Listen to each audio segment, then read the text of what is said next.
Buenas tardes y bienvenidos a todos.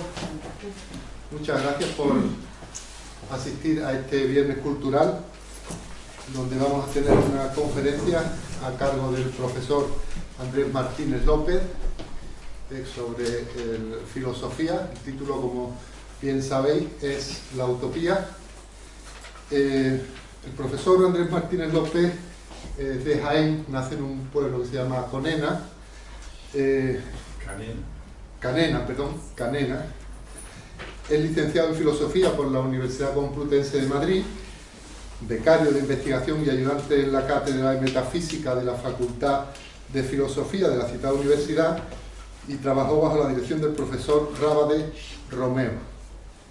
Hizo los estudios de doctorado en Madrid y en Goethe-Universität de Frankfurt am Main, donde asistió a clases y seminarios, entre otros con Alfred Smith y Jürgen Habermas. Está especializado en la Escuela de Frankfurt.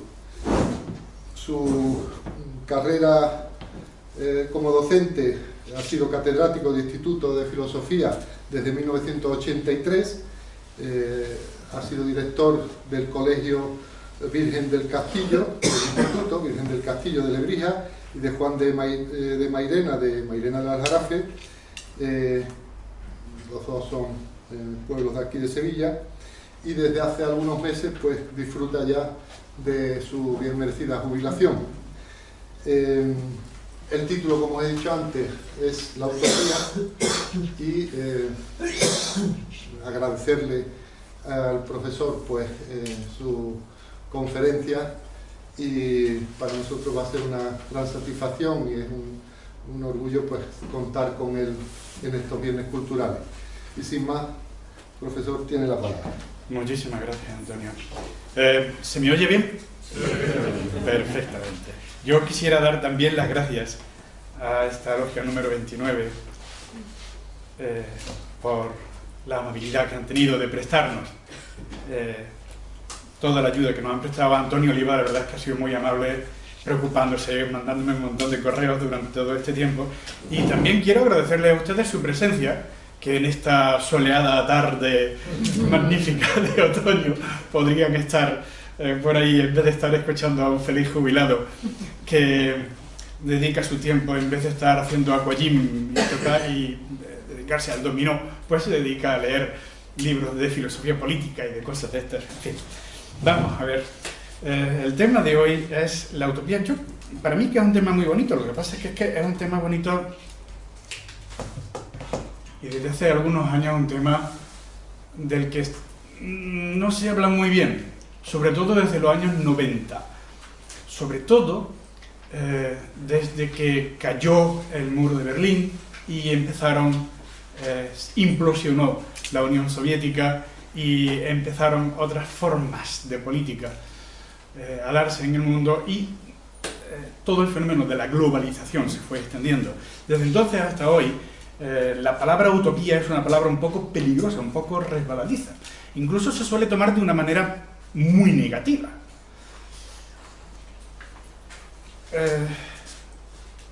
El tema de la conferencia de hoy nació hace ya bastantes meses, hablando con mi amigo Javier Cartagena, una buena tarde sobre... Bueno, estamos en tiempos convulsos y en los medios de comunicación se suele hablar con bastante poca precisión.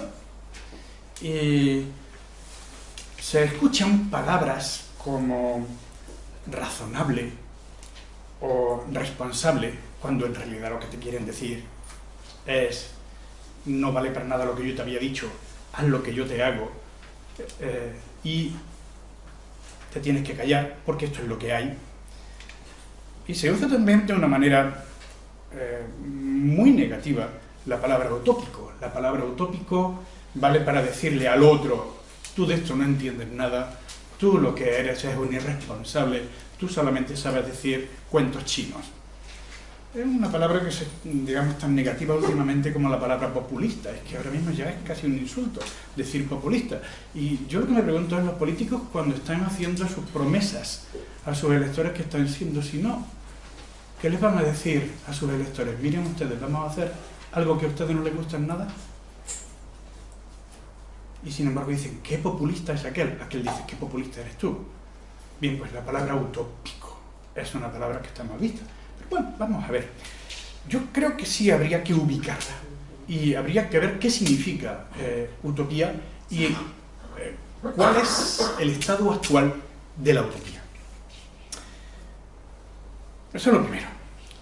Cuando leemos en la página web de la logia número 29, los obreros de Irán, la presentación, vemos que el lema de esta logia es Poli ut adequatur, que se pula para que se pueda adecuar, que se pula el individuo para que se pueda adecuar a la sociedad. Esa imagen se puede parecer a los trozos de piedra que se tienen que pulir bien para poder hacer un gran edificio que tenga una gran consistencia. Ustedes, normalmente, los que pertenecen a la logia, tratan de pulirse ustedes mismos para poder adecuarse a la sociedad. Yo no quiero hablar hoy de cómo se pulen los individuos, sino lo que quiero hablar es de la sociedad, de la casa entera. Y es que resulta que esa casa en la que cabe toda la sociedad, a lo largo del tiempo, tiene que ir adecuándose a las circunstancias. Tiene que ir o bien cambiando las habitaciones, porque hay veces que algunos utilizan habitaciones demasiado grandes, mientras que otros solamente utilizan dormitorios patera. Hay veces en que la casa se ha puesto demasiado vieja y lo que hay que hacer es un gran arreglo de la casa, dejar solamente la fachada y tirar el resto para hacer una casa nueva. Bien, cuando hablamos en sociedad de que hay que cambiar la casa, de que hay que darle nueva vida a los habitáculos de esa casa, o que hay que tirar la casa, estamos hablando de utopías. Y eso ha sido lo que se ha ido produciendo, sobre todo a lo largo del siglo XVI, hasta este momento. Utopías. ¿Y por qué? La sociedad de la mayoría de la gente no lo pasa bien. Y solamente unos pocos lo pasan bien. Cuando la gente se atreve a decir no lo estoy pasando bien, caben dos posibilidades. Primera posibilidad, lo que yo llamaría posibilidad de negación. Hombre, si tengo la posibilidad, lo que hago es a todo aquel que me diga que no lo esté pasando bien, le voy a decir que es un subversivo, lo meto en la cárcel, si puedo lo mato, lo echo fuera, o, una palabra que está muy de moda, le digo antisistema, y con eso le estoy poniendo un estigma. O en todo caso, lo que nos pueden decir es que otros lo pasan bastante peor que nosotros, que somos unos quejicas y que no nos podemos quejar. Oiga, con lo mal que lo están pasando en otro sitio, ¿ustedes se van a quejar ahora? Bueno, pues entonces, cállese. Negación. Hay otro tipo de contestación a esa queja de la sociedad, y es la aceptación. Mire usted, sí, es verdad lo que usted está diciendo. Lo que pasa es que ante eso caben diferentes posturas. Hay una postura que es la que te da una solución individual. Por ejemplo, es verdad que aquí hay mucha gente que lo está pasando mal, pero mire usted, haga usted lo mismo que yo estoy haciendo y verá usted cómo se convierte en uno de los triunfadores de esta sociedad. A eso se le llama una solución individual. A cada individuo le estás diciendo, trate usted de trabajar lo máximo posible, que se va a convertir en un ganador. Segunda respuesta, lo que se llaman los mitos fundacionales. Los mitos fundacionales son los mitos en los que se nos explica de dónde venimos y que se hacen, bueno, digamos en todas las sociedades que no están muy letradas. En estos mitos fundacionales se suele decir que la culpa de lo que nosotros estamos pasando la tenemos en el fondo nosotros. Por ejemplo, en los mitos fundacionales de nuestra propia cultura, la cultura judeo-cristiana, lo que se dice es que vivíamos maravillosamente, pero hubo un señor y una señora que lo hicieron fatal y desde entonces todos hemos heredado el mal. Oiga, la culpa la tienen ustedes. Bien. Hay otra solución, y es decir, miren ustedes, es que así es la realidad. Aguántese porque esto es lo que hay. Y son todas aquellas contestaciones que nos hablan de la naturaleza humana. Mire usted, usted se tiene que aguantar y las cosas no funcionan muy bien porque así es la naturaleza humana. siempre ha sido así y siempre será así. Aristóteles, el viejo Aristóteles, hablaba de la naturaleza humana y hablaba también de una idea que es la scala naturae, se decía en latín. A todos los seres nos ha puesto la naturaleza como en un escalón. Y entonces todos tenemos que vivir con la máxima intensidad de nuestra vida, pero en el escalón que nos ha tocado. Qué cosa tan curiosa, estoy ahora mismo recordando un capítulo, lo leí hace ya bastante tiempo, en un capítulo del libro Camino se repite esa idea. Escrivá de Balaguer decía, la vida es como una escalera. Dios te ha puesto en un sitio en esta escalera. Trata de vivir lo mejor que puedas tu vida en el sitio que Dios te ha puesto. Porque esa es tu naturaleza. Ese es el sitio que te ha tocado. Bueno, es otra contestación. En las religiones de la trascendencia se suele dar otra contestación diferente. Y se le suele decir a la gente, mire usted lo está pasando fatal aquí y ahora mismo. Pero si hace usted lo que yo le digo y cree en lo que yo le digo, cuando usted se muera va a vivir maravillosamente. Salvación personal tras la muerte. Bueno, otra solución para poder decirle a la gente, no pasa nada, lo está pasando usted mal, pero ya verá usted qué bien lo va a pasar en otra vida. ¿Qué es la verdadera vida? No esta, que es simplemente un paso hacia la verdadera vida. Y hay, sin embargo, otro tipo de contestación, que es lo que yo llamo el pensamiento crítico y las propuestas racionales. Y ahí es donde se encuadran las utopías. Ahí es donde se encuadran las utopías. Las utopías son la manera de reconocer que en la sociedad algo no funciona y nosotros tenemos que solucionarlo. Primero, examinamos cuál es el problema y después ofrecemos una solución. Ya veremos después la cantidad tan grande de soluciones que se han dado a lo largo de la historia. Y algo por lo que yo quisiera introducir este estudio de la utopía es la idea de que hay una línea continua que va desde los mitos más antiguos hasta la actualidad, hasta el pensamiento utópico de la actualidad. Voy a contar un mito, y es el mito de Prometeo y la caja de Pandora, que la verdad es que es un mito precioso porque da para mucho. Es que se pueden explicar muchísimas cosas desde este mito, pero yo solamente me voy a tratar de sacar dos ideas de ese mito. Más o menos nos dice así: esto era así una vez, en un tiempo antes del tiempo, en el que los dioses vivían en el Olimpo y eran felices y estaban todo el día bebiendo néctar y comiendo ambrosía. Bueno, ambrosía, aparte de la ambrosía, a Zeus se ve que también le tenía que gustar la carne de buey, como voy a explicar ahora, el chuletón de buey. Pero los dioses estaban allí, había también titanes, había animales y había humanos. Y llegó un momento en que hubo que darle a los animales y a los humanos, hubo que darle lo suyo. ¿Y qué hizo Zeus y el resto de los dioses? A unos animales le dieron garras para que pudieran cazar, a otros grandes dientes, a otros alas, a otros gran pelo, a otros gran potencia para correr, y a los humanos, me cachis en la mar, se les olvidó darle nada. Y el pobre Prometeo se apiadó de los humanos y dijo: yo tengo que darle algo a los humanos.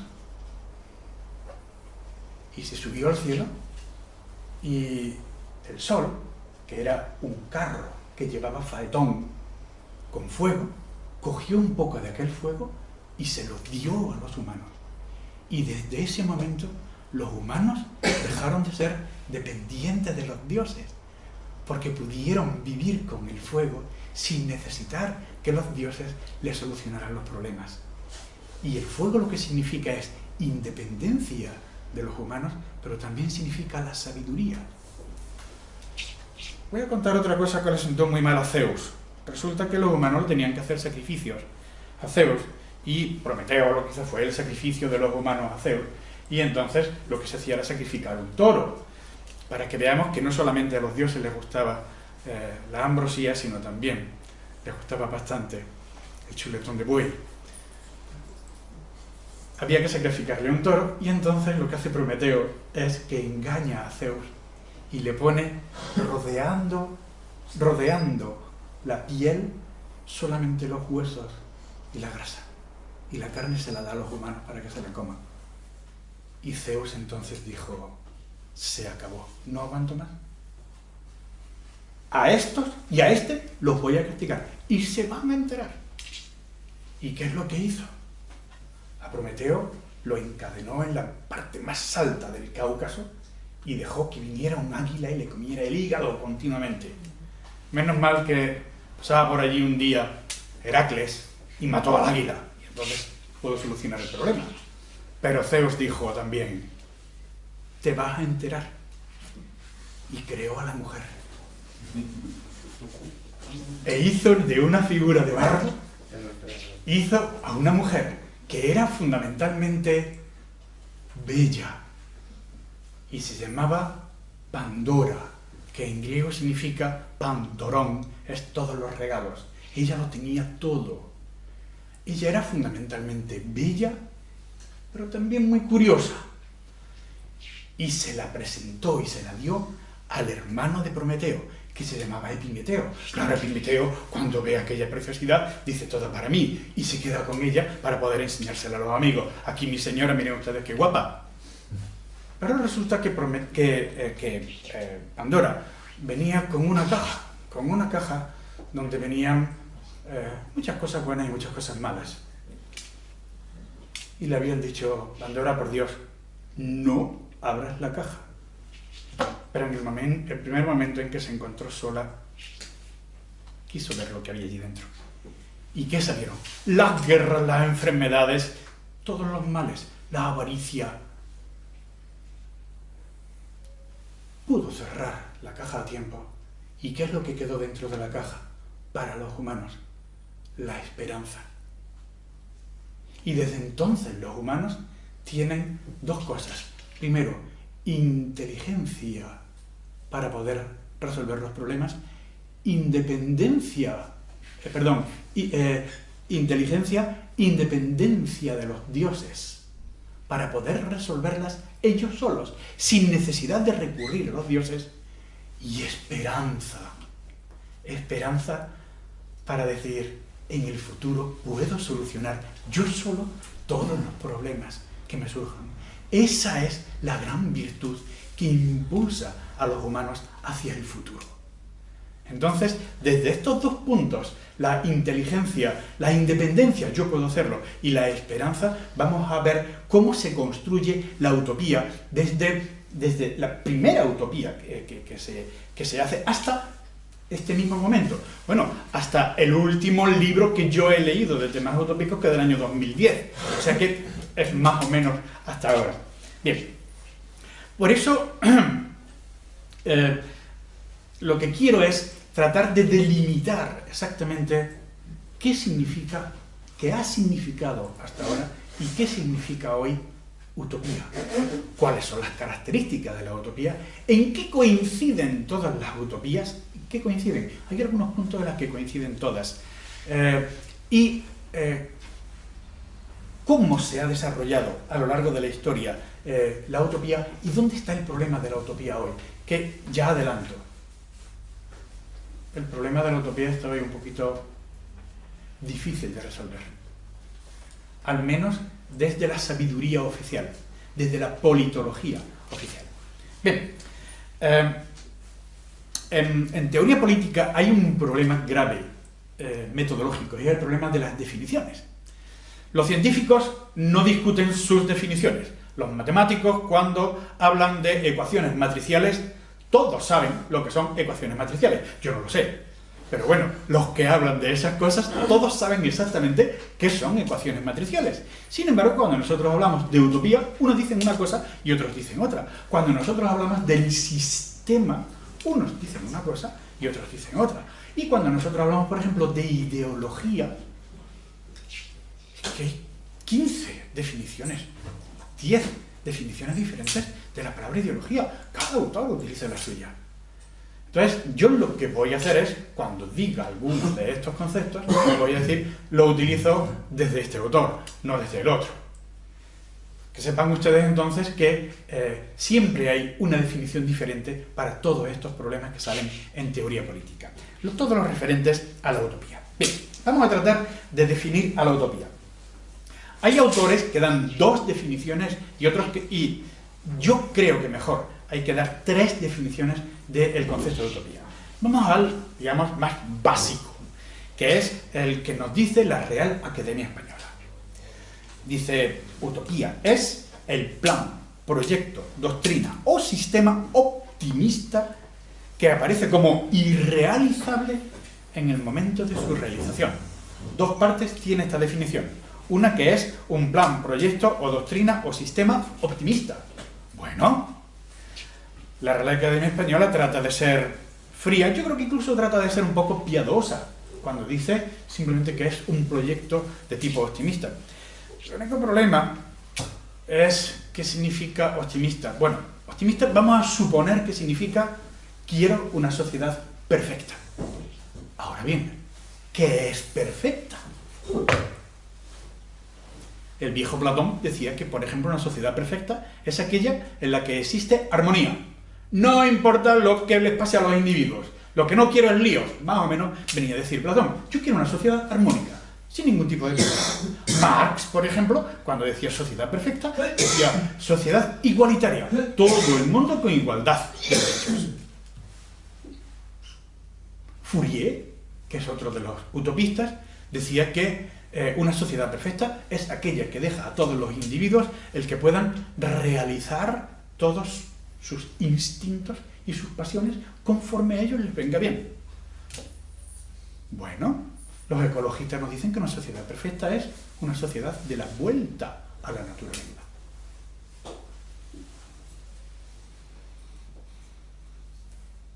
Vamos a ver. Lo que pasa es que nos dice en la segunda parte de la definición que es una sociedad irrealizable en el momento de su realización. Allí es donde se da un poco, se nota el sesgo de tipo negativo que se da a la utopía. Miren ustedes, las utopías son todas realizables. Lo que pasa es que cuando decimos la palabra irrealizable, bueno, podemos seguir diciendo, mire usted, es irrealizable hoy. Lo que pasa es que también puede ser concebida, y esto lo decía el filósofo Martin Buber, que es un existencialista, puede ser concebida como irrealizable hoy, pero una visión de un horizonte que sea justo en el futuro. Bueno, pues entonces sería irrealizable hoy, pero el horizonte siempre lo tenemos ahí. Planteamos la utopía siempre allí para que sirva de punto de referencia para ir hacia ella. Bueno, primera definición. Segunda definición. La utopía es un género literario. Y es un género literario que nace con la obra Utopía, de 1618, de Tomás Moro, un humanista inglés, y que continúa como género literario, continúa como utopía positiva hasta los albores del siglo XX. A partir del siglo XX lo que se producen son, como ya veremos después, antiutopías, o utopías negativas. Pero, bueno, sabemos que la utopía es un género literario.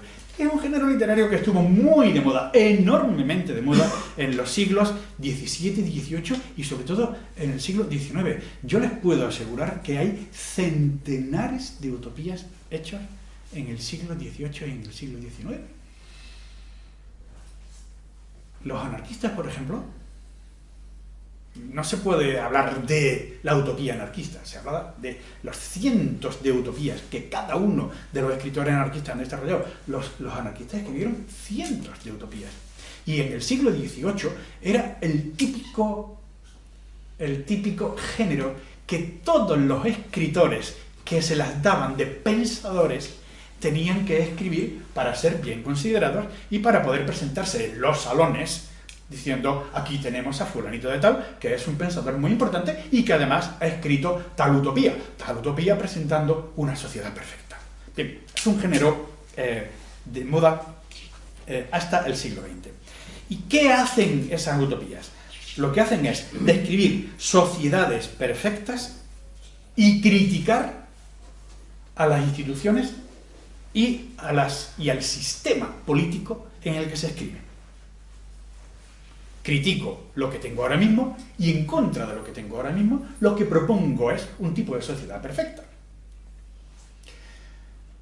Cuando se ha tratado de explicar, oiga, dígame usted mejor qué son o qué papel han desempeñado las utopías, pues son algo así como lo contrario de las ideologías.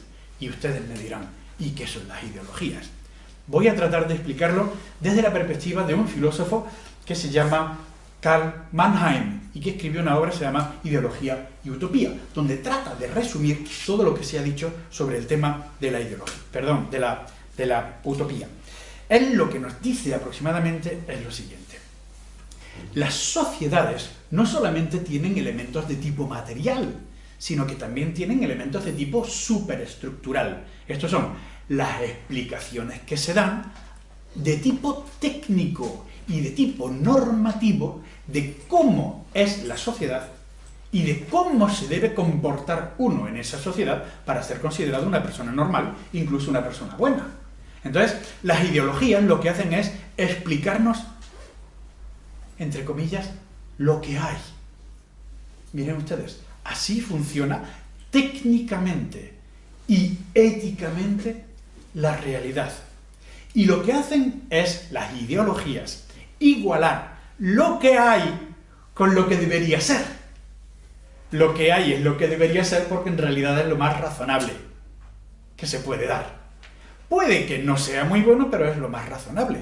Entonces están igualando lo que hay con lo que debe ser. Las utopías, por el contrario, son el tipo de discurso que critica a los productos ideológicos y son los que dicen que la justificación de lo que hay no tiene nada que ver con lo que tendría que ser. Entonces, se critica a lo que hay y se expone lo que debería ser. Y esto ha sido como se han desarrollado las utopías de tipo positivo desde el siglo XVI hasta el siglo XIX. En el siglo XX, la verdad es que han pasado demasiadas cosas en el siglo XX. En el siglo XX, y esto muchos autores no quieren dar este tipo de definición, porque dicen que, bueno, que sobra, pero yo creo que es necesario decirlo. En el siglo XX ya no podemos hablar más de utopías. Han pasado dos acontecimientos demasiado fuertes como para que los podamos olvidar. Dos pretendidas utopías. Una de ellas se llamaba nacionalsocialismo y la otra de ellas se llamó socialismo real. Después de estas dos grandes utopías y de los resultados de esas utopías, la razón occidental dijo: señores, no podemos seguir haciendo más utopías concretas.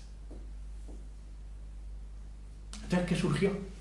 Surgió un movimiento que se llama el movimiento de utopismo o pensamiento y sentimiento utópico, que se desarrolla aproximadamente en la segunda parte del siglo XX y el comienzo del siglo XXI. Ahora mismo lo que se está discutiendo, yo el otro día leía una discusión de si acaso las utopías todavía tendrían, para poder seguir siendo denominadas utopías, si tendrían que incluir la forma novelística o pueden prescindir de cualquier forma narrativa de novela y exponerse como pensamiento puro y duro. Yo desde luego soy partidario de que el pensamiento utópico hoy, si algún sentido tiene, lo que hay que hacer es explicar rápidamente y decir teóricamente: miren ustedes, yo quisiera esto. Y que sean utopías abiertas, porque las utopías que son cerradas, todas presentan, en principio, el problema del simplismo. Con lo que yo voy a decir, voy a solucionar todos los problemas. Y la sociedad del siglo XX del siglo XXI, es lo suficientemente compleja como para que nadie pueda decir que se va a dar una solución. Todas las soluciones que han intentado ser una solución han sido terribles. Así que pensemos en múltiples soluciones para el pensamiento utópico. Bien, ya tenemos 3 definiciones.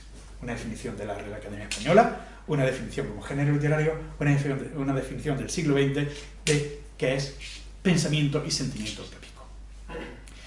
¿Qué características tienen las utopías para que nosotros podamos decir esto es una utopía y otro tipo de literatura no es utopía?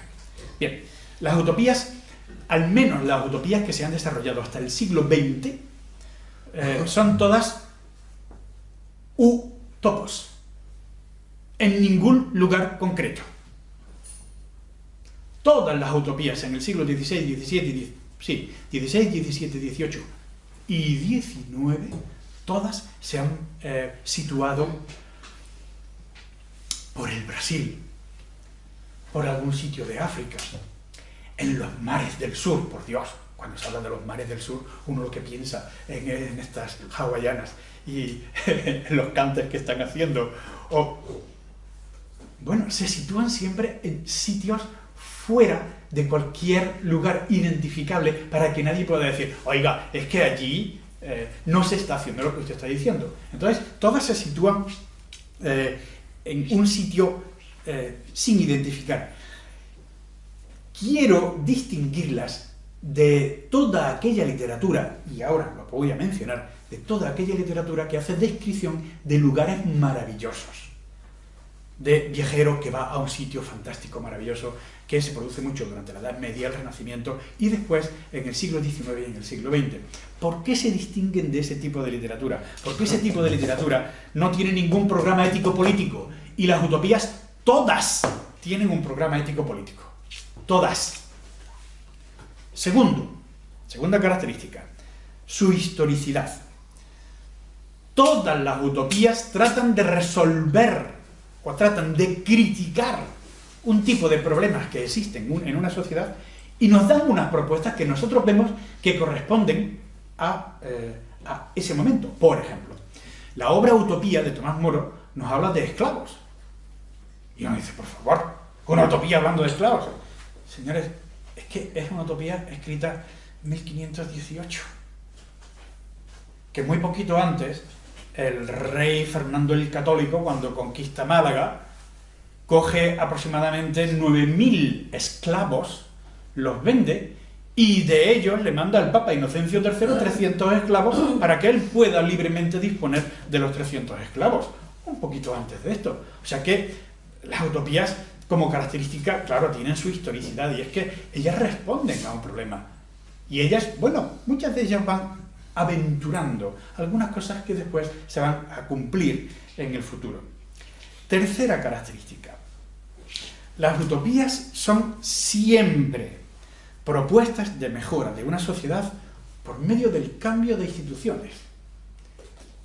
Todas las utopías de novela literaria, de forma literaria de novela, todas lo que han dicho es lo siguiente: esto funciona mal porque funcionan mal las instituciones. Uy, cómo me suena. Si cambiáramos las instituciones, cambiaría todo.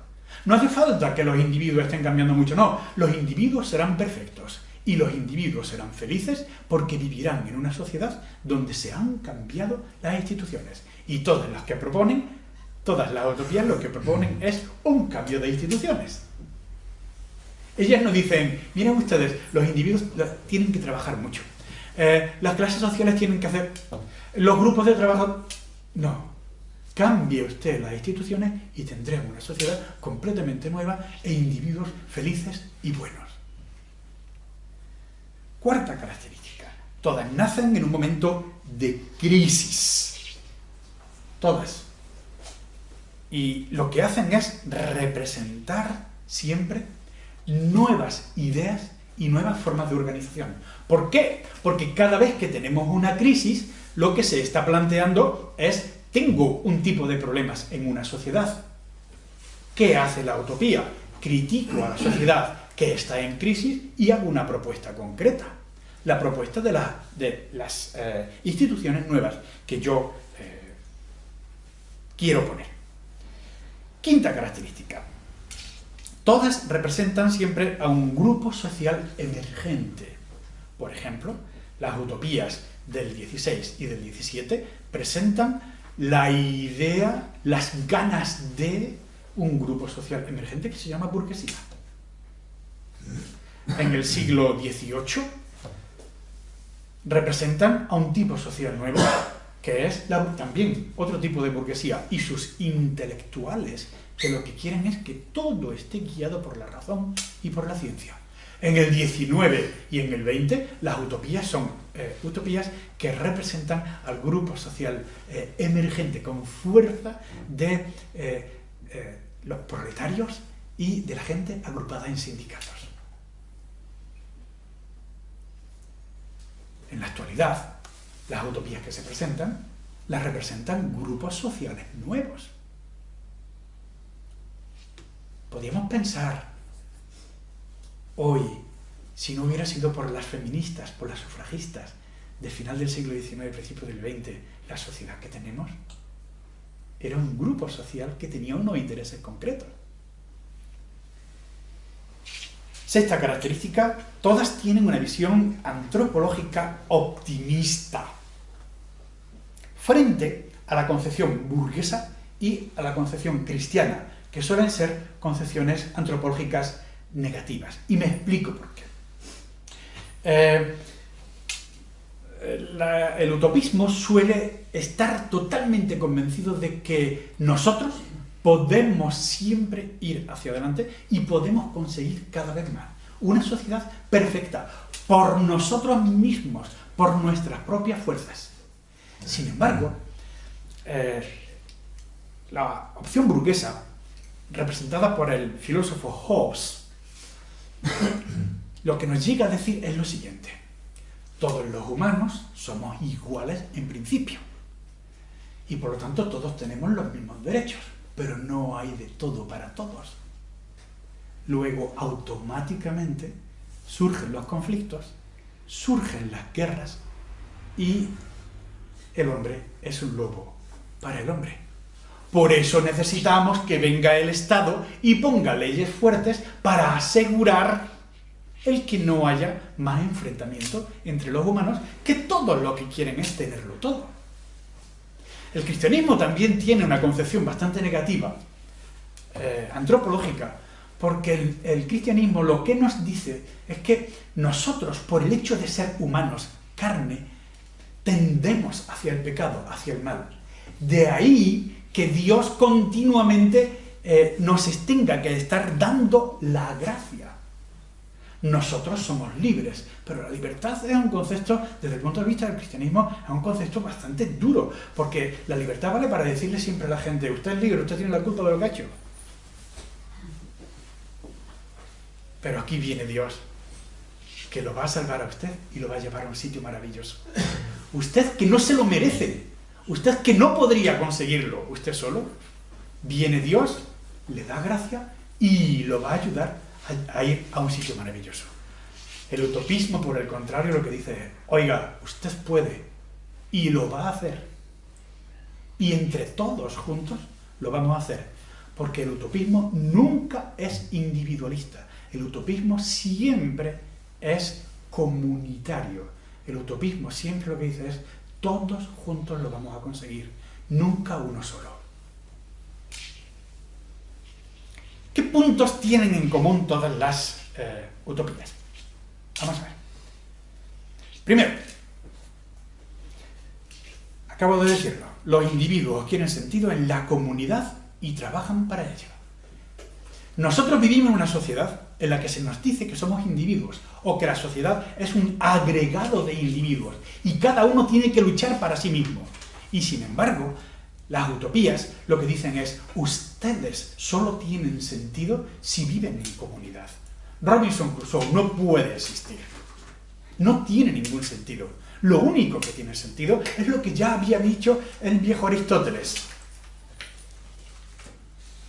todo hombre es un animal político. Político no significa que le guste mucho la política, sino que el sentido de los individuos está siendo ciudadanos, no siendo individuos solos. Más, nos dicen, tenemos que trabajar por la sociedad. No se trata simplemente de decir, oh, qué bien, todos vivimos juntos, sino que le pide también un trabajo a los individuos. Oiga, el sentido de su vida está precisamente en trabajar porque esto funcione mejor. Segunda afirmación que hacen todas las utopías positivas, que la educación tiene que estar a cargo del Estado. Curioso, desde la primera hasta hoy, todas las utopías han pedido eso. Educación a cargo del Estado. Para todo el mundo, niñas y niños. Tercero, todas las utopías dicen que el cambio, todas, que el cambio de las instituciones cambia a la sociedad y a los individuos, nunca al revés. Las instituciones son las que cambian. Cuarta cosa que dicen las utopías, todas. Todos los individuos son iguales en derechos. Bueno, que en el siglo XVI alguien diga que todos somos iguales en derechos no está mal. Que en el siglo XVII, en el Ancien Régime, alguien puede decir que todos somos iguales en derechos no está nada mal, ¿verdad? Y todas dicen algo que es posible que a ustedes les suene un poco chocante, que la propiedad privada es el origen de todos los problemas que tiene una sociedad. ¿Por qué? Porque vuelve a la gente egoísta y porque hace que la gente luche unos contra otros para poder conservar unos lo que tienen u otros coger un trozo de lo que otros tienen. Pero no solamente me estoy refiriendo a todas las utopías desde el siglo XVI hasta hoy, me estoy refiriendo a la proto-utopía por excelencia, que es la República de Platón, escrita en el siglo IV a.C., en la que se proponía que las autoridades, que los gobernantes no debían tener propiedad privada. ¿Para qué? Para que no se preocuparan de los problemas de tipo económico suyos y pudieran estar siempre dedicados a lo que valía para el pueblo. Y para que no se preocuparan de darle a su familia seguridad económica. Ni siquiera tenían familia propia, decía él. No deben tener ni familia propia, para que no digan, hoy voy a dejarle todo el dinero, todo el poder que puedo a mis hijos, a mis sobrinos, a los míos. Todas dicen que la propiedad privada es mala. Bueno, características. ¿Qué no son utopías? Porque ya hemos visto qué son utopías y qué características tienen y qué dicen todas. ¿Qué no son utopías? Primero, los relatos de sitios fantásticos. Por ejemplo, los relatos sobre El Dorado, sobre el reino del Preste Juan. ¿Se acuerdan? Aquel reino que estaba en Asia y que se decía que era un reino de antiguos cristianos que vivían en medio de infieles y de moros. Pues aquel era un sitio fantástico. No era una utopía. Shangri-La, un sitio fantástico del siglo XX, no es utopía. ¿Por qué no son utopías los relatos de sitios fantásticos? Pues porque no tienen ningún compromiso social, y las utopías todas tienen un compromiso social. Todas. Todas intentan intervenir políticamente. ¿Qué más no es una utopía? Los mitos. Los mitos que se utilizan en la sociedad o que utilizan las religiones. ¿Por qué? Porque los mitos justifican el status quo.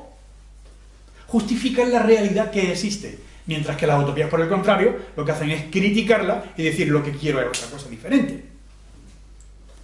Que no son tampoco utopías, y que muchos autores sí han querido identificarlas como utopías. Yo creo que no son utopías. Son, me refiero concretamente a las expresiones de milenarismos fundamentalistas o mesiánicos que se han producido mucho en la Edad Media o al final de la Edad Media. Por ejemplo, las revueltas de los cátaros no traían ninguna utopía.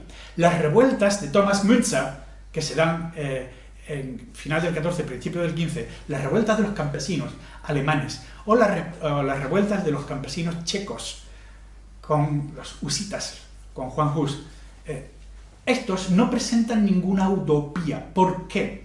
Porque ellos lo que pretenden es una especie de salvación conjunta que Dios va a venir y nos va a traer en contra de las injusticias que nosotros tenemos en el sitio donde estamos viviendo.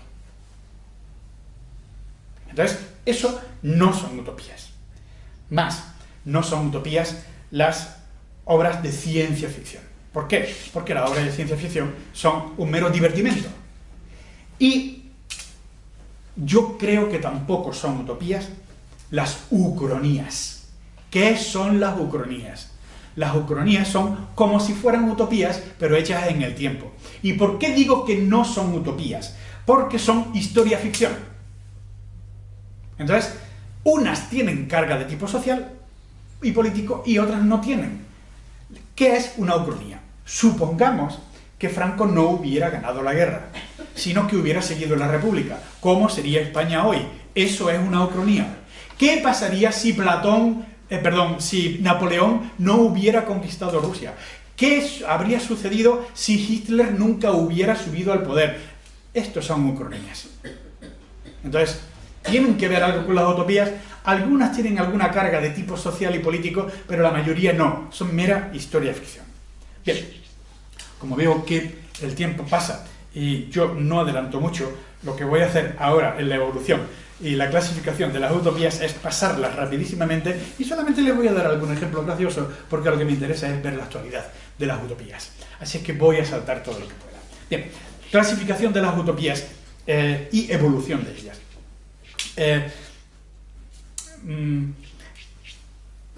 He clasificado a las utopías en 5 tipos. Utopías sociopolíticas, utopías de tinte religioso, utopías del conocimiento, utopías ecológicas y arquitectónicas y distopías, que son las utopías negativas. Voy a decir rapidísimamente. La primera utopía que se produce es la utopía de Tomás Moro, que se escribe en el año 1518, a ver si lo tengo por aquí, sí, 1518. Qué cosa tan curiosa. En 1517 se había producido el comienzo de la Reforma Protestante. Parece ser como si los tiempos estuvieran algo así como cargados de fuerza y a punto de parir nuevos tipos de realidades en algún momento. Y es que este comienzo del siglo XVI trae una nueva forma de expresión de ideas, de arte, de sociedad y de política y de economía, porque ahí es cuando se producen los primeros pasos del capitalismo. Ahí es cuando la banca empieza a tener mucha influencia. Y en 1518, un año después de que se plantearan las 95 tesis por parte de Lutero, se plantea la primera gran utopía de tipo político por Tomás Moro. En el siglo... No voy a hablar de esa utopía porque seguro que cuando ustedes hicieron bachillerato les contaron esa utopía. En el siglo XVII se construyen bastantes utopías que todas tienen como característica la siguiente: la racionalidad, y no las creencias ni el poder establecido son las que tienen que determinar cómo tiene que ser una sociedad. Por ejemplo, Francis Bacon, el pensador inglés, lo que nos plantea es una utopía, la Nueva Atlántida, en la que la sociedad, las reglas de montaje de la sociedad son exactamente marcadas por la racionalidad, por principios de tipo racional. Yo no me puedo aguantar a contar alguna curiosidad, porque en filosofía siempre decimos cosas muy pesadas y de vez en cuando hay que decir curiosidades para que el público se pueda entretener un poco. Hay tres utopías que me he encontrado que son realmente, bueno, algunas son simpáticas y las otras son absolutamente locas. Hubo un autor en el siglo XVII que se llamaba Cyrano de Bergerac, que a mucha gente le suena. Este Cyrano de Bergerac construyó una utopía que se llamaba El Otro Mundo, viaja al Sol y la Luna. Y entonces él lo que propone en esa utopía es que como en su tiempo hay muchísimas guerras, pues que se eliminen todas las guerras y que las guerras, a partir de ahora, sean guerras de tipo literario. Y que sean guerras de versos, en las que no haya uno muy bueno y otro muy malo. Por favor, las guerras a partir de ahora tienen que ser guerras entre iguales. Tienen que ser guerras entre dos grandes poetas, o entre dos medianos poetas, pero nunca uno grande y otro pequeño, porque si no siempre gana el grande. Así es que las guerras, en vez de ser guerras de matarse, serán guerras de versos y luchas entre intelectuales. Segunda curiosidad. ¿Saben ustedes que España tiene también una utopía? Y es que los españoles... hay que ver las cosas que cuenta esta utopía, las seguimos todavía diciendo. Les voy a contar. La utopía se llama Sinapia, que es un anagrama de Hispania. Y en esta utopía, que se presenta en un lugar de los mares del sur, de América, pues lo que se plantea es lo siguiente. Todo ciudadano debe tener educación. Todo ciudadano. Y esa educación tiene que estar dada por el Estado. Toma ya. Primero. Segundo, la fuente de todos los problemas está en la propiedad privada. Las propiedades tendrían que ser comunales, como muchos pueblos en la Edad Media en España tenían muchas propiedades comunales, y quedan todavía los pinares estos de los pueblos que ahora se están recalificando para hacer montones de casas. Bueno, pues ahí ellos lo que proponen es propiedad de tipo comunal. Tercero, y esto es simpático, ellos proponen, el autor de Sinapia propone muchas fiestas. Fantástico. Bueno. Pero esas fiestas eran para que se pudiera producir o generar unión social. Entonces, vamos a tener una sociedad muy buena porque vamos a tener muchas fiestas. ¡Viva la fiesta! Y cuarta cosa que propone es que la Iglesia Católica no tenga poder para imponer las leyes, sino que solamente tenga poder para cuestiones de fe y de conciencia moral. El resto tiene que estar bajo el poder del Estado. Es curioso que todavía en el siglo XXI sigamos con el tema en España. Y luego hay otro autor, yo es que tengo una cierta debilidad por él, porque me parece un autor absolutamente rompedor. Y me estoy refiriendo al Marqués de Sade. El Marqués de Sade, que además todo el mundo siempre ha ido contra él, porque él posiblemente ha sido el que ha descubierto el que la razón burguesa, que ha sido la que ha construido todas las grandes ciencias y los montajes de sociedad, no era tan inocente como siempre se decía. Él es el que descubre que en absoluto hay inocencia en lo que se dice en los montajes sociales, sino que siempre hay una intención de que unos manden sobre los otros. Siempre. Y entonces él, en una serie de obras que él llamaba romans philosophiques, novelas filosóficas, hay una de estas novelas que se llama Aline et Valcourt, y dentro de esa novela existe otra novelita que se llama Histoire de Sainville, Historia de Sainville, donde plantea dos tipos de sociedad, sabe. Y una se refiere a lo racional y lo bueno, y la otra a lo que se refiere es a la naturaleza.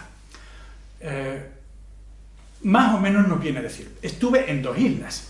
En una isla, que era la isla de Tamoé, todos eran felices, porque no había propiedad privada y porque a todo el mundo se le daba todo lo que necesitaba. Todos los niños eran educados por el Estado y además no había leyes que prohibieran las inclinaciones naturales de la gente. No habiendo leyes, no tienes que castigar a la gente.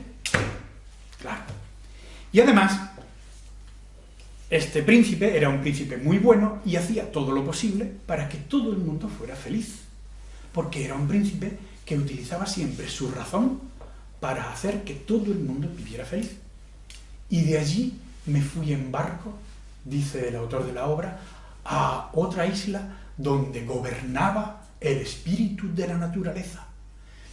Y es que Sade pertenece a un movimiento que es el movimiento de los ilustrados, donde tiene muchísima importancia el concepto de razón, pero también tiene mucha importancia el concepto de naturaleza. Más o menos lo que llegan a decir muchos de los ilustrados es que los males de nuestra sociedad se deben precisamente a la sociedad que está podrida. Si volvemos a la naturaleza, entonces veremos que todo el mundo es bueno y que entonces podemos construir sociedades naturales muy buenas. Y ¿sabe lo que dice es? ¿Cómo? ¿Qué dicen ustedes? ¿Que la naturaleza es buena? La naturaleza es violencia, es dominación. La naturaleza es el poder de los unos sobre los otros. ¿Qué hacen los animales? Uno se come al otro. ¿Qué hace el león? Mata al otro león para quedarse con las leonas. Mata a los leoncillos, todos, para poder quedarse él con las leonas. Entonces, en la otra isla, que es la isla de Butua, un déspota impone su voluntad y él dice que lo natural no es lo bueno, sino que lo natural es lo que me pide el cuerpo. Lo natural son los instintos. Qué cosa tan curiosa, que Sade es el antecesor de otro autor que también es muy criticado, Freud, que nos viene a decir que vivimos en una sociedad donde siempre se nos dice que lo importante es lo racional, pero lo más importante que es nosotros son nuestros instintos. Y nuestros instintos, la sociedad lo que quiere es domarlos, pero los instintos siempre están pidiendo que se cumpla lo que ellos dicen. De ahí que la violencia y el sexo sean motores de la sociedad. Por eso castigaron al pobre Sade, por decir que la violencia, que la dominación y que los instintos no había que regularlos, sino que cada uno los desarrollara como pudiera. ¿Y esto es una antiutopía? No, es una utopía de la naturaleza llevada hasta su último extremo. ¿Quieren ustedes naturaleza? Tomen naturaleza. Bueno, en el siglo XIX lo que nos encontramos son tres grandes grupos de utopías. Hay un tipo de utopías que es la de los socialistas utópicos, otra utopía que es la utopía de los comunistas y otro tipo de utopía que es la utopía de los anarquistas.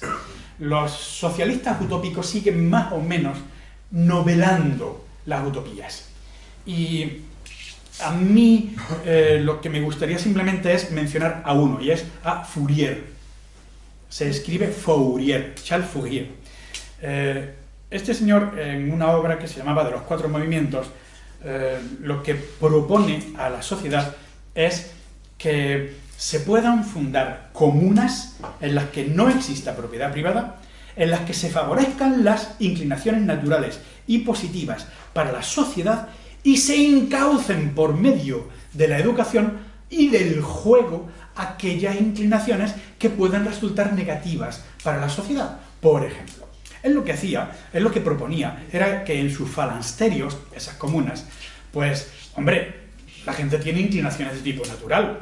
Pues, la violencia. ¿Cómo vamos a ejercer la violencia? Hagamos guerras, sí, pero vamos a hacer guerras de a ver quién construye los mejores pasteles, por ejemplo. O la sexualidad. Vamos a convertir a la sexualidad en un juego. Y es que una vez en semana, todos aquellos que tengan una cierta edad, pues se van a juntar durante un rato y jugarán. Y entonces desfogan su sexualidad y aquí no ha pasado absolutamente nada. ¿Qué hemos hecho? Hemos encauzado y le hemos dado vía a todos los instintos. Por eso Fourier resulta tan criticado en su tiempo, no porque quisiera construir un tipo de comuna socialista, en absoluto, ya los había que querían hacer eso mismo, sino porque él es, igual que Sade, el que dice que las inclinaciones naturales no deben estar reprimidas por la sociedad, sino que hay que encauzarlas. De camino, él es el padre de una idea, y es la idea del trabajo atractivo. Él proponía que cada persona tendría que trabajar en lo que le gustara, y así es como mejor podría dar servicio a la sociedad. Bueno, los comunistas y los anarquistas están de acuerdo en algo, ambos, en que la propiedad privada es el origen de todos los males, porque provoca desigualdad entre los humanos, y en que tenemos que llegar a una sociedad en la que no exista propiedad privada, que se llamará comunismo. Todos están de acuerdo en ello. En lo que no coinciden es en los métodos. Método de los comunistas, muy complicado. La clase obrera toma conciencia de clase, se produce lucha de clases, que inexorablemente llega a que se produzca una revolución del proletariado. Tras esa revolución del proletariado vamos a mantener un Estado, una dictadura del proletariado en la que vamos a mantener las instituciones de la sociedad burguesa, pero después de esa sociedad, de esta dictadura del proletariado, podremos llegar en un momento determinado al último estadio, al comunismo. Tengo que decirles que Marx apenas habló nunca del comunismo, porque él no sabía cómo gestionar el tema del comunismo. 2, 3 veces en el manifiesto del Partido Comunista, concretamente. Marx dedica toda su obra al análisis de cómo se producen las condiciones para que se pueda llegar a la revolución del proletariado, pero jamás habló ni de cómo sería el Estado socialista ni de cómo sería el comunismo. Los anarquistas, los anarquistas dan 14 soluciones diferentes. La gran diferencia con los comunistas reside en lo siguiente: señores, no queremos ningún proceso largo, lo que se tiene que producir ya es una auténtica revolución ya, y que después de esa revolución automáticamente lleguemos a un momento de comunismo. ¿Se acabó? ¿Cómo? Ahí no se ponen de acuerdo tampoco ellos. Hay unos, por ejemplo, Malatesta, dice que por medio de los sindicatos. Tienen que ser los sindicatos los que reformulen la sociedad. Kropotkin, por ejemplo, lo que nos dice es que tienen que ser comunas las que le digan a la sociedad que se está derribando cómo se tendría que hacer el nuevo tipo de sociedad. Bakunin, tiene que haber un acto único, revolucionario, de gran violencia, que sea el que nos lleve directamente hasta el comunismo. No se ponen de acuerdo. Pero todos lo que nos dicen los anarquistas es vamos a dar un paso directamente que nos lleve hasta el comunismo. Bien, utopías de tinte religioso. Bien, yo diría que hay como dos grandes grupos. Una, las protestantes, y otras, las católicas. Protestantes, fundamentalmente se han dado en Estados Unidos. Y han sido algo así como de dos grupos. Los menonitas, los Amish, que se ven en las películas, es un grupo escindido de los menonitas. Que estos son una escisión de los anabaptistas que venían desde la Suiza de Zwinglio. Los menonitas y los Amish por una parte, y los cuáqueros por la otra. Los cuáqueros son procedentes de los puritanos ingleses. El cuáquero es el que tiembla ante la palabra de Dios. Pues estos dos grupos yo sí los he querido introducir dentro de lo que son grupos utópicos, porque ellos están convencidos no de que Dios va a hacer una especie de salvación universal, sino que se pueden constituir comunidades que les enseñen a la gente cómo vivir con reglas de Dios para que se sepa cómo es una vida perfecta y cómo podemos ir luego todos al cielo.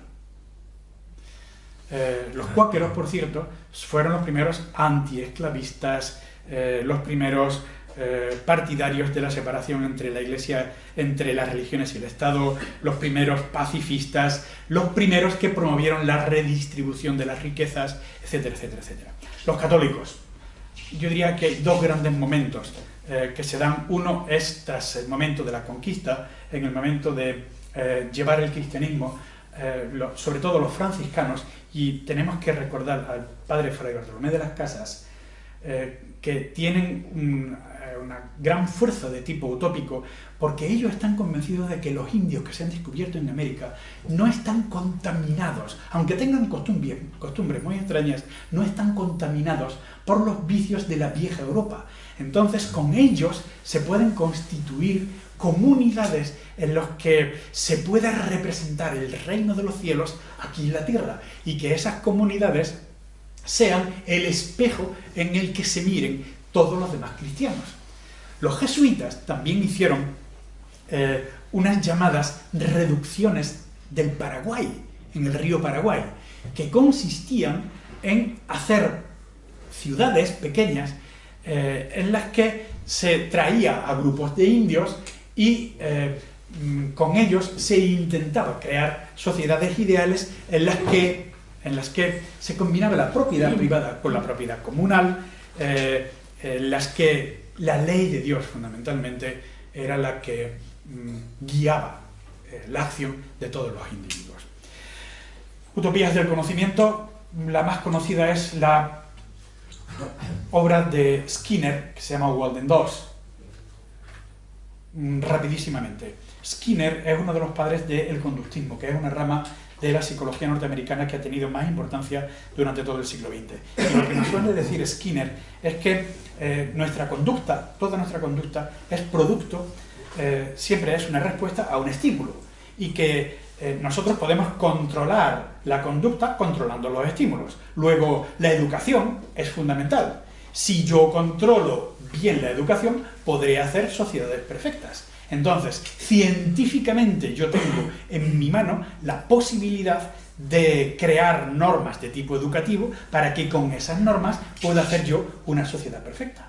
Este señor fue el que una vez afirmó: dadme dos gemelos y de uno de ellos podré hacer un criminal y del otro podré hacer un santo, porque podré controlar su conducta. Entonces, en su obra Walden 2, lo que se nos presenta es ese tipo de sociedad perfecta que él ha construido gracias precisamente a la educación. El único problema que vemos en esa obra al final es cuando a un individuo no le apetece hacer lo que hace la comunidad, ¿qué debe hacer? No da solución. No da ninguna solución. Bien, utopías ecológicas y arquitectónicas. De utopías ecológicas solamente quiero mencionar una llamada Ecotopía de Ernst Kallenbach de 1975, donde nos habla de temas que ya hoy nosotros tenemos presentes en nuestra sociedad. Él habla de un tipo de estado que se constituye entre Oregón y California y donde en él ya existe agricultura sostenible, transportes públicos, etcétera, etcétera, etcétera. Bien, parece ser que nosotros ya tenemos bastante de lo que él anunció en el año 1975. Y las arquitectónicas. Es curioso, pero es que en toda la historia del urbanismo siempre ha habido una tendencia por la que los urbanistas, los arquitectos, nos han querido expresar que si construimos ciudades que sean racionales, la gente vivirá mejor y la gente vivirá feliz. Y ya, yo diría desde el propio Giorgio Vasari en el Renacimiento, se dan indicaciones para que las ciudades sean sitios más habitables y más racionales y la gente pueda ir más a juntarse a las plazas, etcétera, etcétera. En el siglo XVII, por ejemplo, XVII-XVIII, se construyen en Andalucía con esa misma idea pueblos nuevos.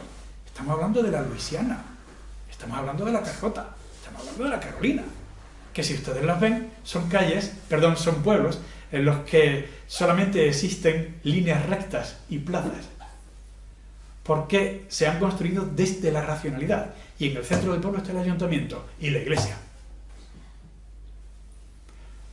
En el siglo XIX, ¿qué decir?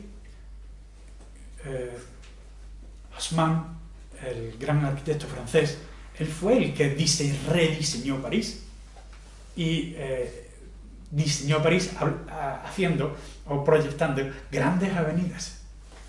Los ensanches y los bulevares que existen en Barcelona, en Madrid, en todas las grandes ciudades, son productos precisamente de esta visión de los arquitectos.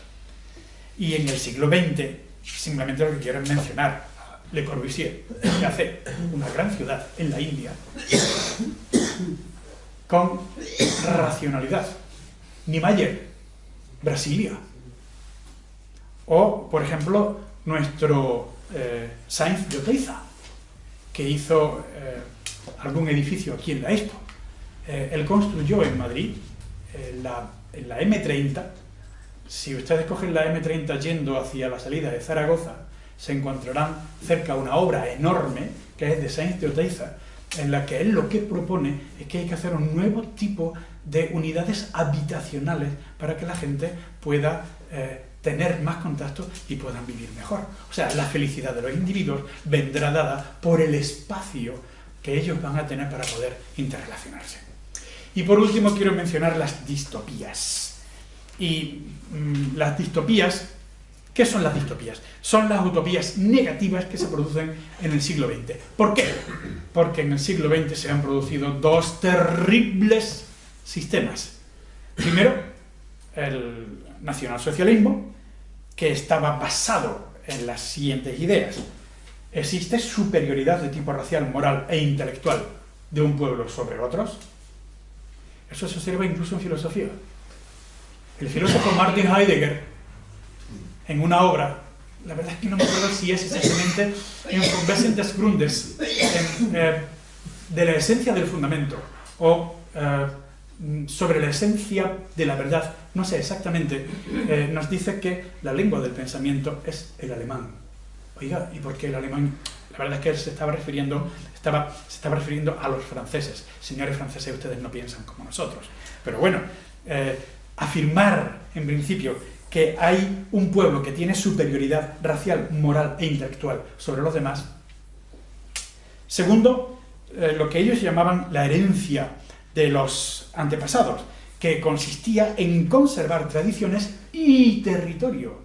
De ahí la gran guerra que ellos hacen de anexión de lo que se llamaba el gran espacio alemán.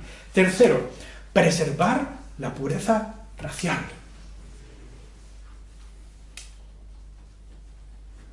Poco podemos decir de eso, es verdad. Y yo, cuando me hablan de nacionalismos, no quiero hablar de nacionalismos, porque la verdad es que voy a ser bastante poco objetivo. Pero cuando me hablan de pureza cultural, ideológica, racial, a mí se me ponen los pelos de punta. Porque yo estoy convencido de que si somos algo, somos mezcla. Otro punto es que los individuos tienen que ceder sus derechos al pueblo, al Estado. Y que hay un pueblo elegido por la historia. ¿Cuál fue el resultado? Un holocausto en el que la destrucción de los individuos se llegó a hacer de manera industrial. Dachau es el ejemplo de esa utopía en la que un grupo racial quiso ser el principal y el dueño del mundo. Y hay otra terrible utopía, que fue la utopía del socialismo real. No estoy diciendo del comunismo, sino lo que se ha llamado dentro de todos estos países el socialismo real. Y es que ella parte de que el individuo siempre se tiene que someter al Estado, porque el Estado es la máxima realización de la razón en la historia. Incluso el propio Lenin, en su obra ¿Qué hacer? Y en el Estado y la Revolución, lo que nos propone es que se utilice el terror por medio de los especialistas de la Revolución para que, primero, se luche contra la gente que va en contra de la Revolución y, segundo, se cree más conciencia del proletariado. El problema, cuando hablamos de conciencia del proletariado, es ¿quién es el proletariado que tiene la conciencia? ¿El que manda? Y así, pues, nos hemos encontrado con esas grandes utopías llevadas a cabo por Stalin, Mao, los Khmer o Corea del Norte. Es que la China nos coge demasiado lejos, pero en China han sucedido dos acontecimientos realmente terribles. Uno fue el gran salto hacia adelante, donde murieron más de 20 millones de personas, y el segundo fue la revolución cultural. Que yo recuerdo hace bastante tiempo haber leído un libro de una señora que se llamaba María Antonieta Machoki. Fue a China a tratar de enterarse cómo se había producido la revolución cultural, y la idea que saca uno de ese libro es: oh, esta señora al final no ha entendido nada. La revolución cultural ha sido un desastre de tal magnitud que todavía los sociólogos y los politólogos se están preguntando qué pudo haber pasado allí. Los Khmer mataron aproximadamente el 25% de la población en 8 años. Es terrible, claro. ante eso, ¿cuál ha sido la reacción que se ha producido entre los intelectuales? Producir distopías. Señores, si las utopías, las últimas utopías de la razón han dado esto, vamos a hacer otro tipo de utopías negativas. Y utopías negativas solamente quiero mencionar tres, una de ellas, Un mundo feliz, otra de ellas, 1984, y otra de ellas, El señor de las moscas. Para mí Un mundo feliz y 1984, al fin y al cabo no son tan negativas, porque siempre te dan una opción de lucha contra el que está mandando. Pero desde luego El señor de las moscas es la cosa antropológicamente más negativa que yo jamás he leído. ¿Por qué? Porque la idea que él nos da de cómo se forman los grupos sociales, lo que nos llega a decir es que para poder formar un grupo social siempre necesitas estupidez, crear un líder, crear enemigos y hacer de todo excepto tener racionalidad que pueda llevar para adelante a ese grupo social. Hace poco me encontré con otra utopía que yo hacía tiempo que quería leerla, me la encontré hace muy poco tiempo, que se llama Nosotros, de un ruso, escrita en tiempo de Stalin, de un ruso que se llama Zamyatin. Y la utopía Nosotros es una utopía en la que nos presenta una sociedad donde todo es gris, todo está absolutamente programado, a la gente le da miedo salir fuera, hasta que el personaje de la novela sale fuera y se da cuenta de que fuera de aquel sitio que ellos estaban viviendo existía aire, y existían árboles, y existían pájaros, y se podía vivir en ese sitio. Ante todo eso, ¿cuál es la actualidad de las utopías? En los años 60 estuvieron muy de moda las utopías, pero hoy la verdad es que están malditas. Hoy es difícil hablar de las utopías. Hay autores que dicen que estamos viviendo un ocaso de las utopías. ¿Por qué? Porque todas las utopías que se han hecho hasta ahora han sido utopías que han creado un mundo cerrado, que nos han dicho esto es exactamente cómo se tiene que vivir. Y no nos han dado la posibilidad de que se pueda mejorar este tipo de sociedad. Ese es el problema. Entonces, la situación es la siguiente. Tenemos diversos autores que están totalmente en contra de la utopía, que son los llamados autores del liberalismo de mercado, y los que pueden estar a favor de las utopías. Concretamente, Bloch, Ricoeur y un politólogo norteamericano, yo creo que es posiblemente el filósofo más famoso que hay sobre temas de justicia, que se llama Rawls. Vamos a ver qué dicen. Los que están en contra de las utopías. Primero, Hayek. ¿Qué nos dice Hayek? Miren ustedes, lo más importante que nosotros tenemos en una sociedad es el desarrollo de la libertad de sus individuos. ¿Cómo entienden los que no quieren libertad? Los socialistas, dice él. ¿Cómo entienden la libertad? Como igualdad y reparto de la riqueza entre todos los individuos. Pero eso es una falsa libertad, porque realmente no le estás dando oportunidad al individuo de ser libre. ¿Qué es ser libre? Ser libre es poder ejercer tu propia actividad creadora e incluso poder ponerte en contra de los que mandan. Entonces, la utopía, dice Hayek, va en contra de la libertad porque no deja a los individuos que ellos sean autónomos y que tengan espíritu de iniciativa. Segundo, Fukuyama, que es uno de los grandes intelectuales de teoría política que en los años 90 se discutió en Estados Unidos, bueno, todo el mundo occidental se discutió mucho sobre lo que él decía. Y él parte del análisis de Marx para criticar a las utopías. Y nos dice, Marx acierta en decir que las relaciones económicas y que la tecnología son los motores de la historia. Pero propone un sistema en el que no existe libertad para los individuos, ni siquiera se tiene en cuenta a los individuos.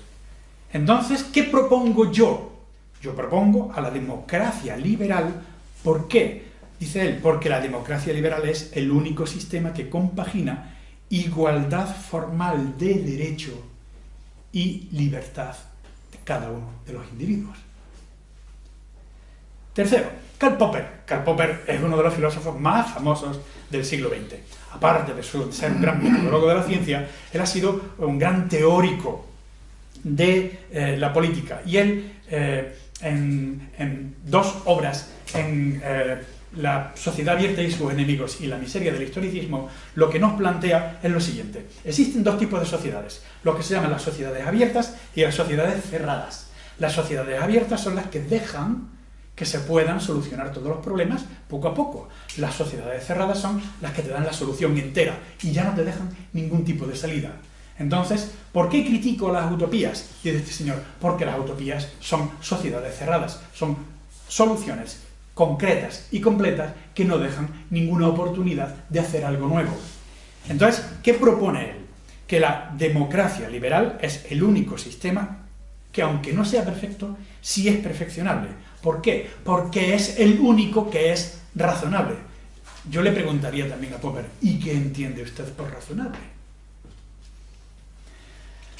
Hay dos autores que no están en la, digamos, en la parte más liberal del pensamiento del siglo XX. Uno de ellos fue profesor mío, Habermas, y Appel, que lo que ellos dicen es que la utopía, al ser crítica, sería muy deseable, pero el problema es que la utopía es imposible. ¿Por qué? Porque para hacer una utopía le tienes que dar a todos los individuos la posibilidad de que ellos se expresen, y es imposible llegar a una puesta en común de reglas que puedan ser iguales, que puedan ser básicas para dirigir el comportamiento de toda una sociedad. Siempre habrá alguien que no esté de acuerdo con esas reglas. Ante eso, el teórico Rawls dice que, hombre, sí cabe la posibilidad, porque siempre tenemos en toda sociedad lo que él llama las utopías realizables. Hay utopías que están demasiado lejos y que están demasiado imposibles. Sin embargo, hay otras que nos resultan más cercanas. ¿Por qué nos vamos a las que nos resultan más cercanas en vez de decir que son imposibles? Y luego, los llamados defensores de la realpolitik, que hoy es algo que tanto se menciona, son los que nos dicen es, señores, las utopías son algo de tipo ético y no técnico. Y aquí lo que hay que hacer es darle a nuestros representantes la libertad de que ellos vayan cambiando la sociedad cuando les vaya pareciendo. Porque una cosa es lo que nos gustaría y otra cosa es lo que realmente se puede hacer. Entonces, votemos a nuestros representantes, dejemos que ellos hagan lo que consideran conveniente, cuando lo consideran conveniente, y aguantémonos. El padre de esa teoría en realidad fue Maquiavelo, pero hoy, cuando se habla de realpolitik, nos están diciendo lo razonable es lo que yo estoy haciendo. Créanme que es lo razonable. Bueno, y para finalizar, simplemente hablar de los que defienden la utopía. Yo me he fijado solamente en dos autores, en Bloch y en Paul Ricoeur. Bloch es un marxista heterodoxo y Paul Ricoeur es partiendo de la fenomenología, bueno, pues ha llegado a ser uno de los grandes representantes de las teorías dialógicas en el siglo XX. Nos dicen que la utopía tiene algo así como dos sentidos. Es una forma y un instrumento de pensamiento, de conocimiento, y también es un sentimiento. ¿Cómo se desarrolla ese tipo y esa forma de pensamiento? Nos dicen, la utopía se desarrolla como forma y como instrumento de conocimiento en 4 pasos. Primer paso, el motor. Claudio Magris, el autor italiano, nos dice que no hay utopía que no empiece por el desencanto de la sociedad. Luego, el primer paso es el desencanto de un grupo social. Segundo paso, la crítica. Vamos a hacer una crítica realmente racional para poder desentrañar las tripas del sistema. Ustedes me preguntarán, ¿qué es el sistema? El sistema es no solamente los poderosos, sino también las leyes que dan los poderosos, el tipo de sociedad que han creado y lo que ahora está muy de moda decir también, los think tanks, los grupos de pensadores que tienen y las leyes que hacen para que la realidad sea como es. Entonces, el segundo paso es, ¿por qué no criticamos ese sistema y miramos que no es en absoluto inocente, sino que tiene sus motivaciones en un pequeño grupo que quiere estar dominando a toda la sociedad? Tercer paso, lo que ellos llaman la prospectiva. ¿Y en qué consiste? Consiste en que tenemos que trascender la realidad que nosotros tenemos y tenemos que presentar otro tipo de sociedad que la ponemos en el horizonte y la ponemos allí para tener siempre una especie de luz que nos vaya iluminando en nuestro quehacer para poder llegar a ella. Y el cuarto paso es una guía práctica de caminos de cómo podemos llegar a esas realizaciones concretas. Voy a dar rápidamente dos ejemplos de cómo ellos proponen luchar contra el sistema actual, el de 2014. Primer ejemplo, lo que se llama el cortoplacismo, la lucha contra el cortoplacismo. Vivimos en una sociedad donde lo que se nos indica es lo siguiente. Miren ustedes, el mundo va corriendo muy rápidamente y ustedes solamente tienen que ir cumpliendo metas muy cortas y muy rápidas. ¿Por qué? Porque si no lo hacen ustedes, otro lo va a hacer antes que ustedes. ¿Y qué están haciendo con esto? Nos están quitando la idea de finalidad, de dónde queremos llegar. Entonces pierde sentido cualquier tipo de acción cuando lo único que nos dicen es que tenemos que coger metas muy cortas y muy rápidas. Incluso en política hoy estamos cayendo en el cortoplacismo, porque lo único que se está diciendo es que tenemos que resolver problemas muy cortos sin ver que hay un final al que queremos llegar. Primera lucha. Segunda lucha. Y esto lo estamos observando ahora mismo. Se está produciendo desde hace algún tiempo una conjunción de palabras, como son el concepto de libertad, de creatividad, de superación de la crisis y de emprendedor, que lo único que hacen es confundir a la gente. Les voy a explicar por qué. Resulta que nos dicen que la solución de toda la crisis social es que todo el mundo nos hagamos emprendedores. Yo creo que nos están engañando cuando nos están hablando de emprendedores. Un emprendedor no es un autónomo, ni siquiera un comerciante, ni siquiera un empresario. Un emprendedor es otro tipo de cosa, es otro tipo de oficio. En la nueva ley de educación, los profesores de filosofía no van a dar filosofía en segundo de bachillerato, sino que, por el contrario, en tercero de la ESO se les va a poner una asignatura nueva que se llamará algo así como enseñanza para emprendedores. Serán los profesores de filosofía los que tendrán que enseñarle a los niños que tienen que ser emprendedores. Si tenemos una sociedad en la que el 30% de los niños fracasan en sus estudios, ¿cómo vamos a tener emprendedores? Cuando los emprendedores son personas muy pocas, muy inteligentes, con dinero y con gran valor añadido, muy pocas en cada sociedad. Y es verdad que los emprendedores son los que abren mucho futuro, pero prácticamente no existen emprendedores. Y tú no le puedes decir a la gente que vas a desarrollar tu libertad, tu creatividad, haciéndote emprendedor. Todo el mundo vamos a ser emprendedores. Lo único que estás haciendo con eso es romper una dinámica de enfrentamiento entre los que sufren la crisis y los que la han creado. Y lo que le están diciendo a la gente es que tienen que luchar todos contra todos, o todos contra sí mismos, porque si no logran la finalidad que ellos se habían propuesto, ser emprendedores, ellos al fin y al cabo se van a sentir mal. Y entonces vivimos en la sociedad del continuo trabajo y la depresión por no haber conseguido el fin que se pretendía. En esto consiste precisamente la utopía, en destripar las entrañas del sistema y decirnos que lo que nos están contando desde el sistema los ideólogos, los poderosos, es mentira y que no es en absoluto inocente lo que nos están diciendo, no es producto de las circunstancias, nos dicen desde la utopía, sino que es producto de aquellos que han creado la situación para poder seguir aprovechándose de ella. Y encima la culpa no la tendrán ellos, sino que la tendremos nosotros, porque nos habremos equivocado o porque habremos vivido por encima de nuestras posibilidades. Y por último, el utopismo hoy es también un sentimiento. Y voy a lo que dije al principio, es un sentimiento de esperanza.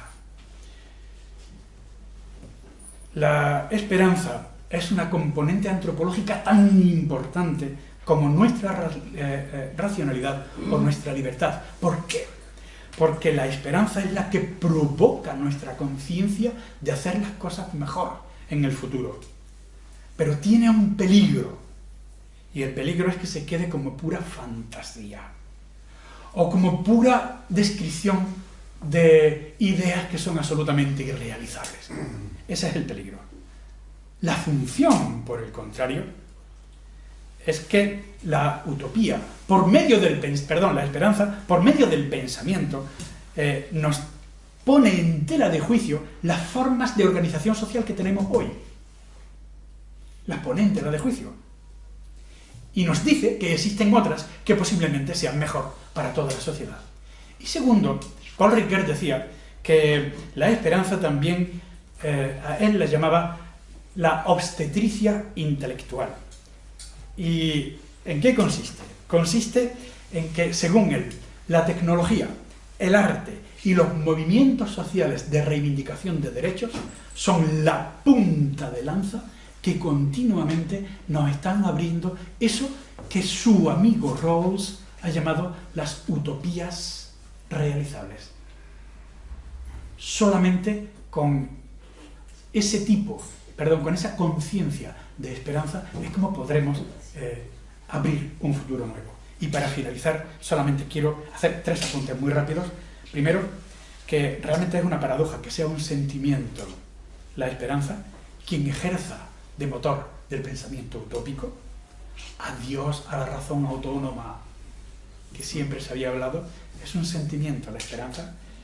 Segundo, que la utopía es a una sociedad lo que el horizonte vital es a un individuo.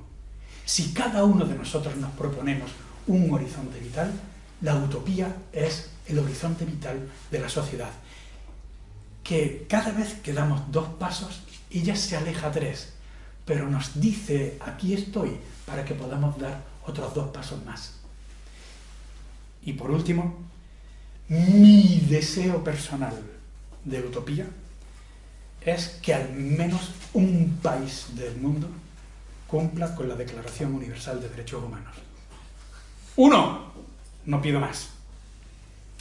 Por lo menos valdría de espejo para el resto. Y termino con una frase, con un verso del poeta Píndaro, que decía, alma mía, no es necesario que aspires a la vida inmortal, pero sí que agotes el campo de lo posible. Muchas gracias.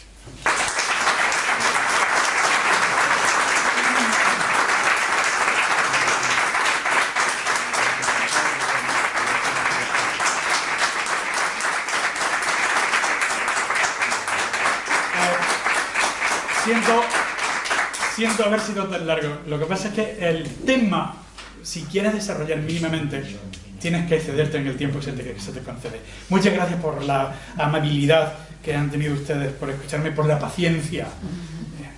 Muy bien, pues muchas gracias a usted, profesor, porque ha sido una exposición extraordinaria. Y bien, ahora empezamos con el turno de preguntas. Vamos a intentar seguir un orden. Que sean fáciles, por favor. Que si no, no me las sé. Sí. Antonio, por favor. Sí, preguntarle qué opinión le merece a usted el mundo de Internet en que vivimos y del desarrollo tecnológico tan fundamental que estamos viviendo como elemento de interacción, de reconstrucción o de generación continua de utopías, por ejemplo. El mundo de Internet es, yo creo que la gran oportunidad. Yo tengo la impresión de que se está produciendo un cambio de tipo histórico precisamente gracias a la tecnología, gracias a Internet. ¿Por qué? Porque Internet ha democratizado totalmente la oferta de ideas que se dan en el mundo. Lo que pasa es que no soy yo tan optimista con respecto a los sujetos que utilizamos Internet. Porque todos tendemos a la economía, y a ir a la economía de pensamiento, a ir a buscar lo más facilito. Voy a poner un simple ejemplo referido a lo mío. Yo he sido profesor de filosofía durante mucho tiempo, y un día se me ocurrió, fue el año pasado, poner la palabra metafísica en el buscador de Google, y las primeras 100 o 200 entradas que me aparecían eran de estos que tienen la mano y de los que te hablan de los no sé qué astrales y cosas así. Porque a la gente le divierte más lo de la lectura de las manos que hablar realmente de metafísica. Entonces, yo tengo una gran esperanza, pero de alguna manera creo que hay que educar a los individuos de nuevo para saber manejarse en Internet. Somos individuos viejos para algo tan nuevo. Sí. Sí. Yo quería, al hilo de todo lo que ha ido exponiendo, yo al menos percibo una sociedad donde todo el mundo nos quejamos, pero muy poca gente protesta. Y que hemos estructurado una sociedad en la que todos somos víctimas de algo o de muchas cosas, todos somos damnificados por algo, por alguien, o por muchos y por muchas cosas. Es decir, es el lamento permanente. Entonces yo creo que es una forma de anestesiarnos el estar pensando que nos viene de fuera, que alguien nos hace daño permanentemente, y bueno, nos consolamos con quejarnos, ¿no? O sea, es un poco la percepción que yo tengo. Escucho mucho la radio, porque también afortunadamente estoy jubilado, y tengo muchas horas de escuchar a gente, escuchar en la radio intervenciones de ciudadanos, y yo me asombro, ¿no?, de la capacidad de quejarnos que tenemos y la poca habilidad que tenemos para protestar y estructurar nuestra protesta como una reivindicación y una exigencia a las instituciones, a los poderes, a los vecinos de la comunidad. Y esto me parece que con relación a lo que usted ha venido exponiendo tiene algo que ver. Me da la impresión que tiene algo que ver, ¿no? Que hemos renunciado a otra posibilidad. No se puede usted ni figurar, bueno, todos, no podemos ni figurarnos el poder que tiene la organización de los grupos sociales. En cualquier sitio donde los grupos sociales se han organizado, han conseguido prácticamente todo lo que querían. Claro, lo que dije antes, el problema es el no querer trabajar la economía de medios. Es decir, estoy más tranquilo así. Me resulta más fácil que me lo digan de otra manera. Y es verdad que bueno, cuando uno se queja, lo que hace es, de alguna manera, catarsis. Y no soluciona problemas. Pero la catarsis es una manera de solucionar un problema personal. Hecho fuera, por lo menos, lo que tengo. Sí, es un gran problema el que tenemos de organización en nuestra sociedad. Posiblemente España tenga una circunstancia especial. Durante muchísimo tiempo hemos vivido situaciones, bueno, nunca hemos vivido una situación histórica en la que nos han enseñado a organizarnos. Que tú sales y ves en otros países donde existen, yo qué sé, desde la sociedad de cazadores, pasando por la sociedad de criadores de palomas, por la sociedad de amigos del balón, como sea. Y la gente se organiza y consigue. Eso se llama sociedades vertebradas. Y nosotros, en ese sentido, Ortega tenía bastante razón.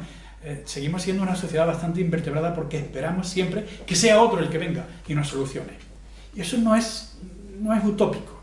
El utópico es el que dice, organízate, porque tú lo puedes hacer. Nadie va a venir a solucionarte tu problema.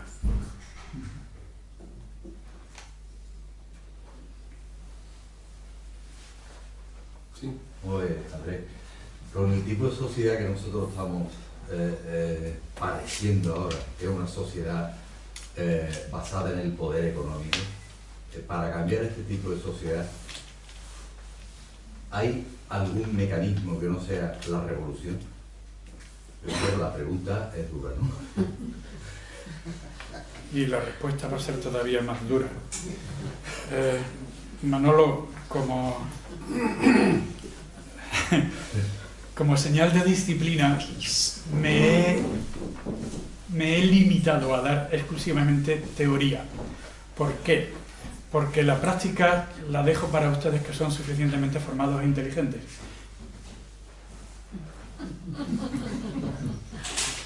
No, es que aquí estamos personas, todas muy formadas e inteligentes, que cada uno tiene sus ideas políticas. Entonces no podemos estar hablando de la revolución. Unos pensarán que la revolución, otros pensarán que otra cosa. La práctica es que ha sido acaso hecho. No he querido, la verdad es que me hubiera resultado muy fácil, tal como está la cosa, dar un mitin político.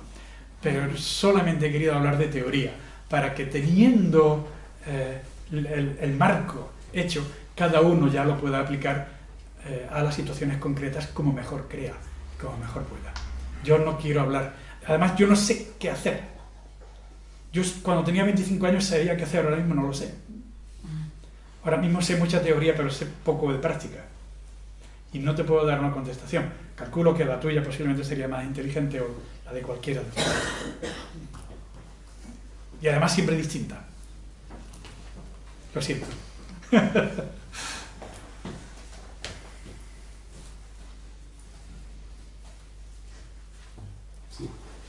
Sí.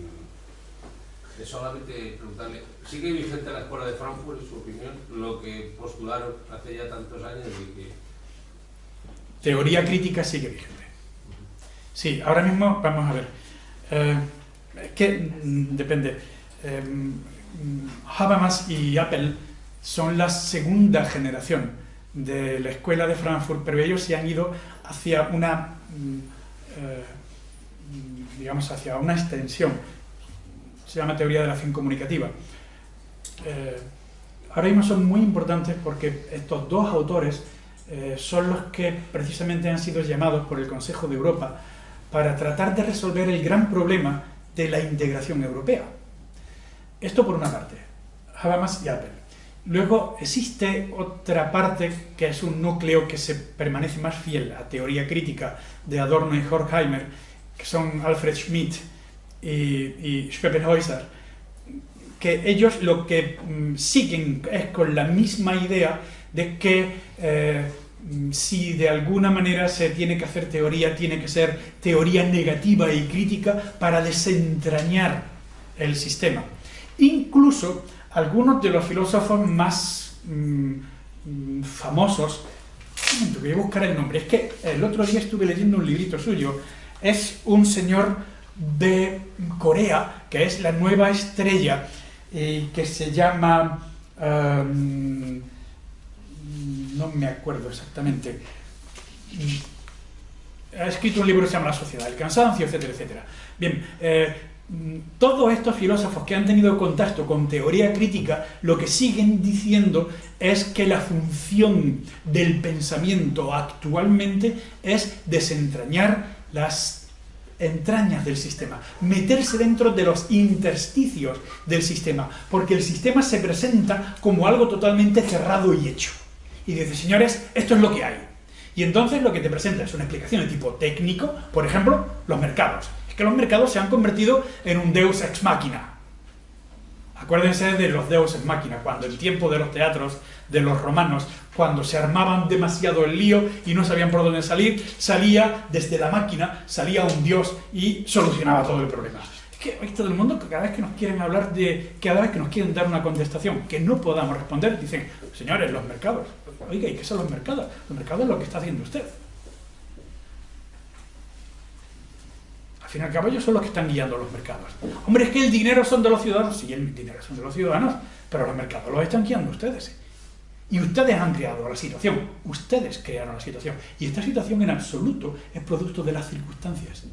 Es producto de las leyes creadas por algunas personas para favorecer a una parte de la sociedad, en detrimento de la otra. Si me permite, se llama Byung-Chul Han. Efectivamente. Que ahora mismo tiene una gran polémica con otra de las grandes estrellas de la filosofía, alemán, y que le echa en cara el no ser alemán y no dominar bien el tema de la cultura alemana. Sí, bueno, son cosas que pasan entre los especialistas de cualquier. Sí, simplemente quiero saber si hay un sitio donde podamos leer la conferencia, un blog o... ¿Esta conferencia? Sí, pues leerla con más detenimiento, sí. Sí, la podría colgar. La conferencia está grabada y se va a repartir el enlace. Yo tengo un correo electrónico, creo que de bastante de los que estáis aquí, puesto que recibí las informaciones, del que no tengo también para anotar precisamente, y se mandará la conferencia, con lo cual pues, se puede... pero una cosa es la conferencia en escrito y otra cosa es la adaptación que he hecho para público. La conferencia en escrito es algo que tiene más dureza, es bastante más duro, y esto ha sido para tratar de explicarme. Bueno, sí la puedo colgar también, no me importa. Eso iba a decir, que si quiere nos la puede mandar y también la... Pero dentro de algunos días la tendré que repasar porque la tengo hecha unos zorros.